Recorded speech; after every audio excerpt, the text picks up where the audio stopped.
Oh, bye, kumusta? So karon atong bago nga stock nga atong storyahon ang Iberdrola. Kini siya kumpanya ni siya sa Spain nga unya ang madumduman nato ni Iberdrola is nagkompetensya ni siya sa atong usa ka kusog nga kumpanya sa Pilipinas no ang Ayala Corporation. Ang Ayala Corporation naa siya kumpanya nga subsidiary niya nga AC Energy.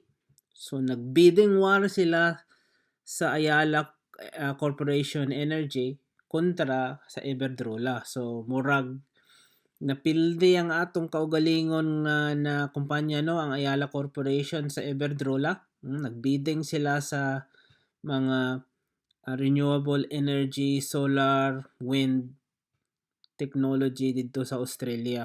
So munang muna siyang ilado siya sa Europa no kini nga kumpanya. So murag leading figure po din siya sa renewable energy diri sa Europe na naka-base sa Spain. So tanaw na ato ha, ubos ni bagsak siya karon kung tanaw na ato. Oh, ni bagsak siya oh. Gikan sa high nga 9.1 euro paingon sa 8.994 murag all time. So so weekly low siya, yeah. Monthly low o 3 months low o year low. Yeah, so year long low. So murag all time low siya no siya. Tanaw na to no. So pero kung pagsugod niya murag di kay siya napildi no. So tanaw na to low. So muna mupalit ta karon. Nakapalit na tag bag-o ani pila ka sa uno muna na tay 2.37 share. Mo ni ang kining account mo ni sa akong auntie no. Murag ako ang manage ani iyang account sa Europe no. So investa bis kay asa. So okay ni.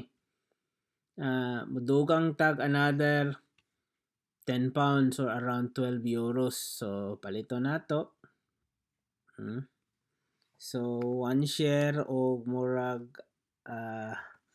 one share og a quarter or maybe kanang murag quarter giday siya. Isa og tunga ka share. Ana siya. Ana siya. So kung tanaw nimo o review nimo, transaction fee dapat 1 penny ron na siya kay below man siya sa 10 pounds no. Pero usahay di nimo makuan ang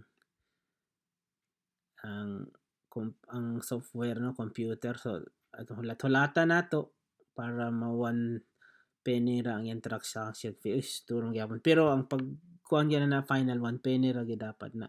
So send by order. Order executed ay no sa napalit nato. Yeah. Sa 8.99 euro. So nadugangan na niya atong share. Monitor na lang gini nato dayon. Paspas iya. Ito nakita nimo, nadugang na dan diretso. So kini ang history nako ani sa kuan is palit baligya ra gid ni siya. So tanaw nato ang history no. So direta tanaw atong history sa akong mga transaction ani. So nagsugod ko palit ani niya sa palit ani niya. Bag-o lang din ako nigipalit sa iya ha. Sa lain dito na ako nga customer nga akong gi-manage. So good ko atong June 29 palit tag isa ka share. Naa na tay dividend no nga 0.20 penny. Palit na pod palit na pod ta ha. So kung hunaw-hunaon nimo siya dire, okay siya nga musaka ang presyo. Pero ang aim gyud ani nga stock is for dividend. So dividend investing gini siya. Kay hinay man ang saka sa kuan sa share price niya ani dili gini siya pang growth.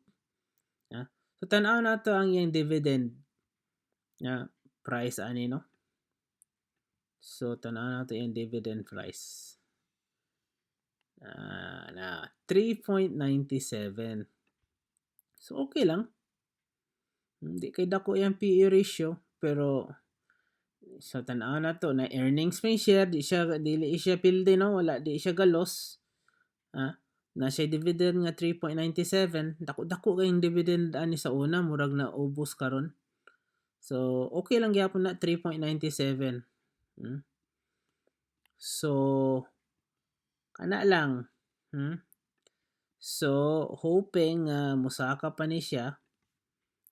Pagbagsak ani, musaka pa gini siya. Di na to makita sa makita punta sa capital gains anang pagtaas sa presyo sa per share. Pero mao na ang Iberdrola. Salamat sa pagtan-aw ug hinaot na imong subaybayan ni atong programa no sa atong mga kababayan nga OFW o nga naga-invest sa stock market diri sa Europe o sa Amerika o sa Africa ug Latin America. Makita nimo nga naapod tay stock nga sunda no dito sa Africa ug sa Latin America. So kana lang sa susunod na pud nato kuan ako ang isa ka mga kusog nga REIT nga atong paliton sa sunod. Ayo-ayo diha.